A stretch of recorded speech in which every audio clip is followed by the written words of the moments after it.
Hey, ¿qué tal amigos? Yo soy Dad Carvajal y este es su canal Ebook. En la sección de hoy, ñoño Readers, tenemos un invitado muy especial, Daniel Hernández, que nos leerá la historia de la cicatriz del mal de Eric McCormack. Reunidos en un anillo alrededor del fuego, las espaldas formando una pared contra la noche, los hombres se sentaban con sus tazas llenas de ron y cantaban historias como si estuviesen en sus hamacas del castillo de proa, camino del sur. La hoguera era sin duda brillante decisión en el gran vientre de la noche patagónica. Los murciélagos iban y venían alrededor de nosotros y una leve llovizna susurraba los troncos ardientes. El maquinista habló. Recordaba, dijo, algo que podría interesarles, algo que había ocurrido de verdad. Era un hombre de las islas del norte, y en su camarote tenía cuadernos que no permitía que nadie viera. Sus manos estaban acostumbradas al food oil y a las pesadas tuberías de acero. Sin embargo, tenía los elegantes dedos de un pianista y los ojos azules de un soñador. Se incorporó y se sentó sobre un lugar más alto, sobre un barril volcado. Entonces habló con una voz suave del norte. Cuando yo era pequeño, sucedió algo extraño en nuestro pueblo. En un extremo de la isla llegó a vivir un médico nuevo con el acento de la gente del continente. Venía con su mujer, 4 hijos, 2 chicos y 2 chicas, todos ellos menores de 10 años. El médico era delgado, tenía la cabeza como la de una serpiente. Su esposa era hermosa, llevaba un cabello largo rubio recogido en un moño y siempre estaba alegre, pues siempre estaba cantando. Eso es todo lo que recuerdo de ella. Al cabo de un mes ocurrió algo. Una soleada mañana de agosto, este médico se presentó en la comisaría muy preocupado para denunciar la desaparición de su esposa. Según declaró, ella había salido el día anterior a dar un paseo cotidiano y no había regresado. La había buscado por todas partes, porque no quería armar un alboroto, pero ya empezaba a sentirse muy inquieto. La policía se puso en marcha. Primero, aseguraron que no había cogido el transportador que servía de transporte para ir al continente, y luego organizaron un recorrido minucioso por la isla. Hubo muchos hombres que se prestaron a ayudar, buscaron en todas partes, de día y de noche, pero no encontraron ni un rastro de ella. La vida tenía que continuar. Los 4 hijos volvieron a la escuela el día siguiente, como de costumbre. De todos modos, no tenían muy buen aspecto. Estaban pálidos y desolados, con muestras de haber estado llorando. Lo más evidente era su modo de andar. Todos caminaban muy rígidos como si fueran ya viejos. Los niños de la isla hacía poco tiempo que los conocían y por eso no se atrevieron a preguntarles qué les pasaba, pues supusieron que, de algún modo, estaba relacionado con la desaparición de su madre. Pero el día siguiente, una de las niñitas, de unos 6 años, se encontró muy mal. Cayó de su pupitre, presa de convulsiones mientras se apretaba el estómago y gemía. La maestra, una señora mayor, se la llevó a la sala de profesoras. Allí la acomodó con la ayuda de una almohada y una cobija. Luego telefonó al padre de la niña, el médico, para que fuese enseguida por ella.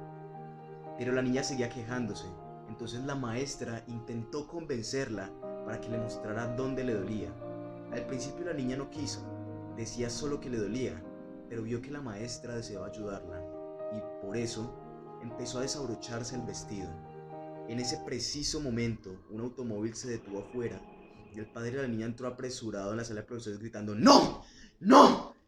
Y se la llevó en brazos. Luego volvió por los otros 3 niños y también se los llevó.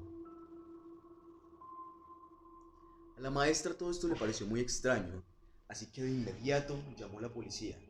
Sin perder tiempo, el sargento y el agente fueron a la casa del médico que quedaba en los acantilados. El agente golpeó la puerta y ambos esperaron hasta que el médico acudió a abrir. El sargento, a modo de solicitud, le dijo que quería ver a cada uno de los niños. El médico, algo nervioso, dijo que era imposible puesto que se encontraban demasiado enfermos como para ser molestados en ese momento, pero el sargento insistió, a la vez que entró con el agente que lo acompañaba.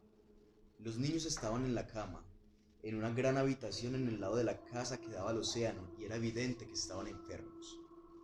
El sargento sabía lo que tenía que hacer. Les pidió que se quitaran la ropa que llevaban. Los niños obedecieron entre gemidos y suspiros de dolor. El sargento entendió de inmediato la causa de su sufrimiento. Vio en el centro del abdomen de cada uno de los niños que había una gran cicatriz con suturas frescas y heridas irritadas. El médico, que había permanecido en silencio en la habitación, se encontraba llorando. Cuando el sargento le preguntó por qué habían sido operados los niños, él no respondió. Ante el silencio del médico, el sargento no tuvo otro remedio que llamar a la ambulancia local y llevarse a los niños al hospital que quedaba al otro extremo de la isla. El médico residente en el hospital, un hombre amable, comprendió la preocupación del sargento, así que ordenó que llevaran a la pequeña, que había tenido los dolores más fuertes, a la sala de operaciones, donde él había estado a punto de dar una clase de patología a unas enfermeras. Anestesiaron a la niña. El residente y las enfermeras veían cómo de las heridas de la niña resumaba un pus mezclado con sangre. Claro que le dolía. El residente cortó las suturas y las tomó por un lado, las sacó lentamente y las sostuvo en el aire. Todos los que estaban reunidos alrededor de aquella pequeña mesa vieron algo que nunca olvidarían. El residente había cogido con las pinzas una mano humana, chorreando sangre y pus. La sostenía por el pulgar y todos podían ver con claridad el anillo de bodas en el dedo medio y las uñas pintadas de rojo. El maquinista que narraba la historia se detuvo un momento para tomar un poco de ron de su vaso de lata. La noche se había vuelto más fría y los miembros de la expedición que escuchaban la historia se acercaron más a la hoguera. El maquinista, después de un largo sorbo, continuó su relato. Así fue como descubrieron que el nuevo médico había matado a su mujer. Estaba más que claro que la había descuartizado y ocultó los trozos dentro del vientre de cada uno de los niños. Cada uno de ellos contenía una mano o un pie. Más tarde, en el sótano, fueron encontrados medio muertos los animales, un pastor escocés y un gato rojizo, y también tenían grandes escisiones abdominales. El veterinario local encontró los ojos de la mujer en el perro y las orejas en el gato. El residente declaró más tarde que esperaba no tener que realizar nunca más una operación de urgencia como aquella. Estaba convencido de que si su colega, el padre de los niños, hubiera tenido más hijos y animales, se las habría arreglado para esconder todas las partes de la esposa. También declaró que la obra de su colega era una maravilla. Según él, nunca había visto semejante pericia con el bisturí. Poco después, un pescador encontró el resto del cuerpo bajo unas rocas del acantilado. En el juicio, el asesino estuvo siempre en silencio. Después de 2 días de trámite, fue sentenciado a muerte. Aunque los niños suplicaron por su vida, el asesino fue trasladado irreversiblemente al continente para que lo ejecutara.